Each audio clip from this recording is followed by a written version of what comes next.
Ryan Reynolds here from Mint Mobile. With the price of just about everything going up during inflation, we thought we'd bring our prices down. So to help us, we brought in a reverse auctioneer, which is apparently a thing. Mint Mobile Unlimited Premium Wireless. How to get 30, 30, bit to get 30, bit to get 20, 20, 20, bit to get 20, 20, bit to get 15, 15, 15, 15, just $15 a month? Sold! Give it a try at mintmobile.com/switch.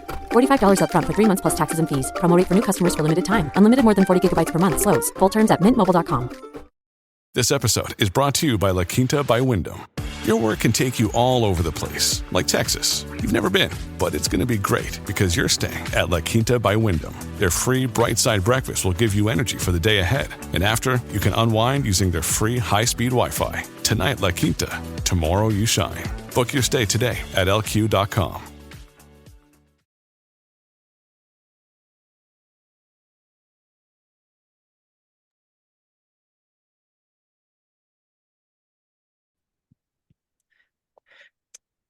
Hey guys, welcome to this week's podcast episode. I've got a really fantastic guest for you today.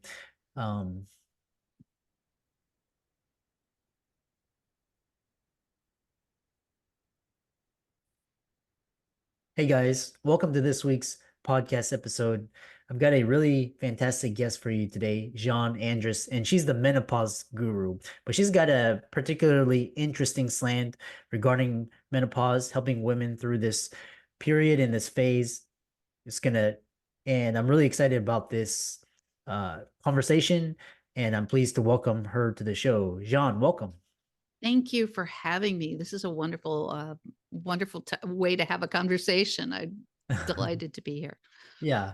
So, you're podcast host of Menopause Matters, and you've actually got a very interesting background credentially.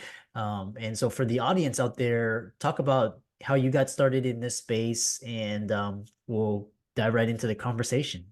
Great. So I was 48. My life turned upside down, and nobody told me why, but it really was perimenopause.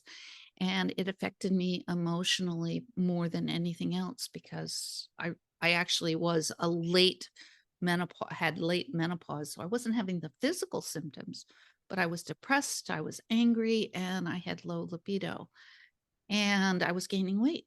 And so I went through my own health journey as a result of my divorce. I actually believe that divorce is a symptom of menopause for a lot of us because we get so caught up that we don't, our marriages fall apart.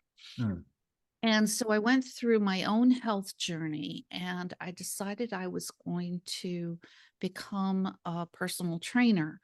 And in doing that, I started working with a number of women in that same age range, and I found that we all had the same kinds of experiences and issues, and basically being torn out of our own lives, being just completely discombobulated by the life that we were feeling. And so I started turning to health coaching as a way of helping my clients. And I realized that it was more than that. It was more than just this reproductive system change, that it was a total body, mind, emotion, spiritual change, and that I needed to do more. So I studied as a life coach. I created my own brand of coaching, menopause mastery coaching. And as I went, I kept researching menopause and adding in new modalities to help women deal with this time of their lives. And so I became a Reiki master. I studied yogic breathwork and am certified in teaching that. I became a hypnotherapist, and just a whole slew of different things were thrown in there to help women really understand how the scientific changes were echoing throughout their existence, really, just their whole humanality. Okay, I'm making up words again. But it really makes us different people.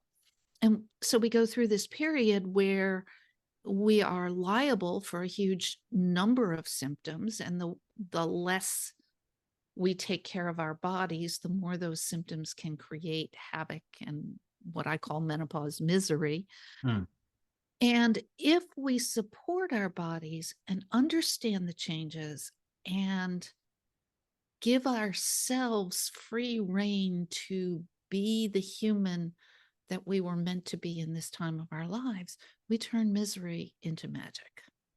Mm. Yeah, and it's quite interesting because a lot of kind of for the audience, a lot of our audience is professionals, executives, female CEOs, physicians. So kind of talk about this idea. How does your approach to menopause differ from, say a OBGYN or, going to a family practice doctor? Kind of talk about, because you introduce a lot of interesting concepts like breath work, hypnotherapy, Reiki, and how does this help with menopause? So a doctor, I love doctors. I even love some Western doctors. So I love how but you caveat that as like, I love doctor. I'm going to start there because sometimes I can say some things Yeah.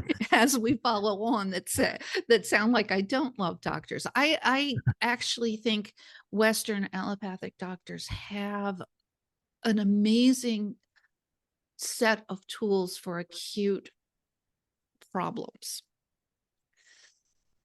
That said, they have minimal training in what the normal path through menopause is.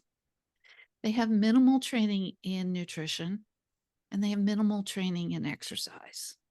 And they have very minimal training in stress management and stress relief. So here we have something that is a natural process.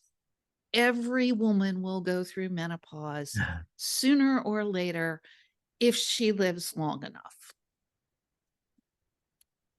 That said, it's going to create imbalances in your body because your body is used to having that estrogen and progesterone on a cyclic basis and is really used to having it at those levels in those periods of time.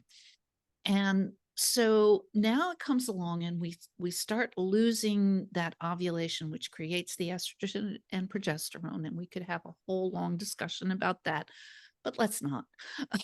Because it really gets glazed over science eyes. But when you go to your OBGYN, your OBGYN is coming in with the idea that this is a problem, that it's not a natural thing.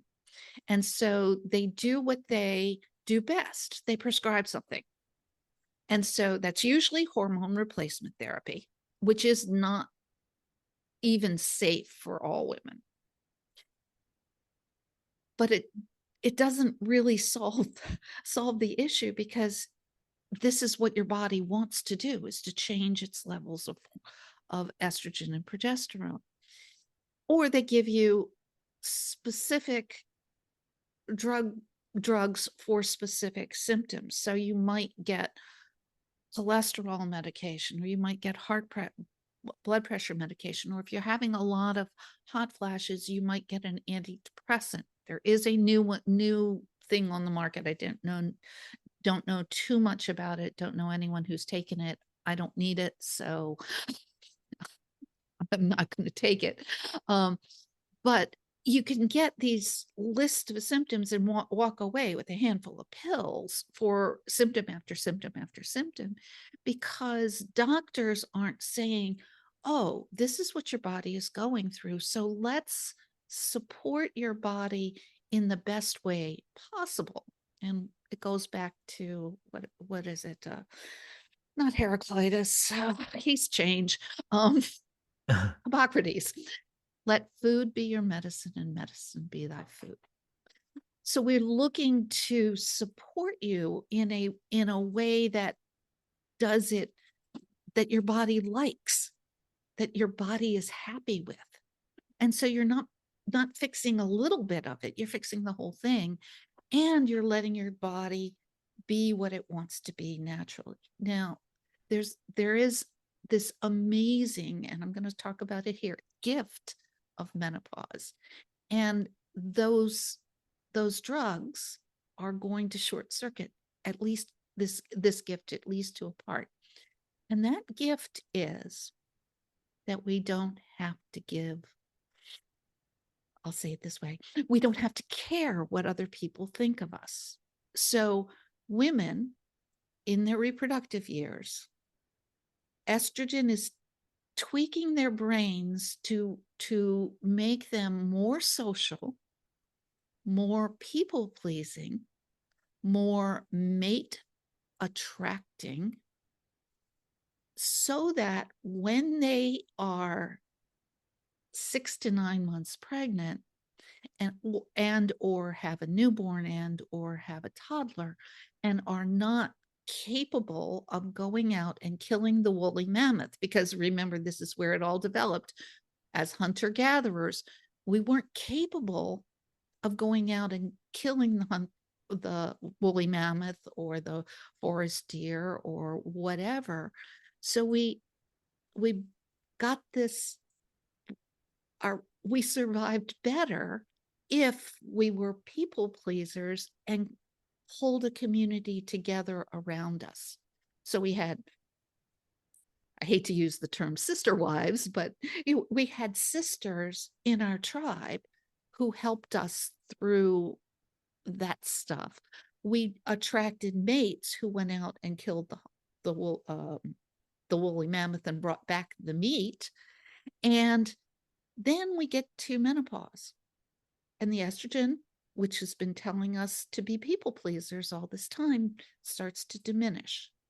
And we get to say, hey, your opinion just doesn't matter that much to me. I can take I have a choice now to care about your opinion or my own opinion and make a decision as to which one will be the one that I follow. Now, what this means is that we get to take ourselves from the outskirts of our lives and put ourselves in the center. We don't have to kick anyone else out of the center of our lives if we don't want to. We can, get rid of toxic people in our environment, or we can just choose how we're going to act in relationship to them that allows us to live our own passions, our own purposes, our own priorities at this time of our lives.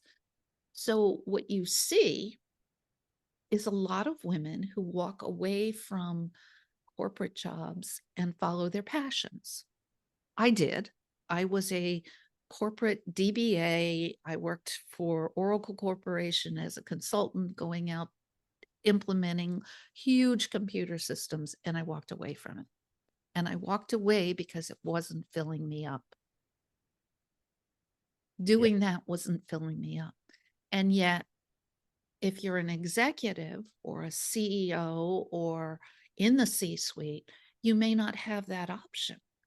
So now you need to kind of deal with that idea that you are no longer quite the same person you were, and that maybe you're not going to be as malleable. Maybe you're not going to be as open to other people's, I hate to say this, dumb opinions. Maybe you're not going to give in as easily, and people may take that the wrong way. And what we find is that women in middle to low upper echelons of corporations kind of get stuck here because they're no longer willing to put up with the same kinds of things that they were willing to put up with 5-10 years before. They're no longer willing to be the go along to get along person. It's a quandary. it's a difficult position for us to be in because we may still love our careers, we may still want to be moving up, and yet we kind of get stuck in this. It's why Yeah. I see, I go to a lot of events from entrepreneurs, and I see a smattering of 30-year-olds, mostly mompreneurs who are looking to supplement their income while they have small children and can't see how they can do that without leaving home or creating their own business. I see some 40-year-olds who are sort of precocious, maybe. And then I see a huge number of late 40s and early 50s who are saying, my life was not fulfilling me. I want to fulfill myself. Does that make sense? Yeah.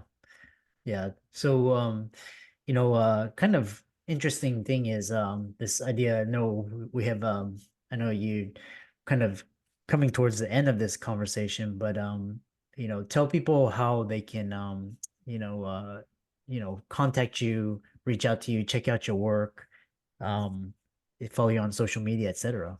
Yeah. So I am available through menopause.guru. That's my primary website. And secondly, I am an author. I've written 5 books about menopause.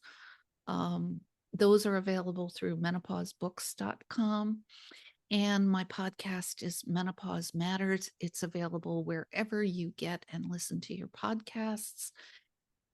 And you can reach me. There's contact information on all of those places, so you can reach out to me from there. I am Menopause Guru on Facebook. That's my page. And that's where I am. And Yeah.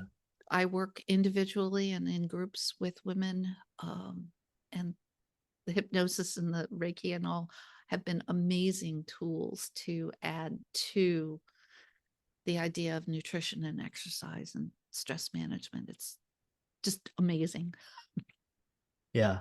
Yeah. For all the audience out there, let's thank Jean for coming on and talking about this and offering her insight, wisdom, expertise. And all of her resources will be in the links and show notes, and be sure to check her out. And with that, thanks so much for coming on to the podcast. Thank you for having me, Chris.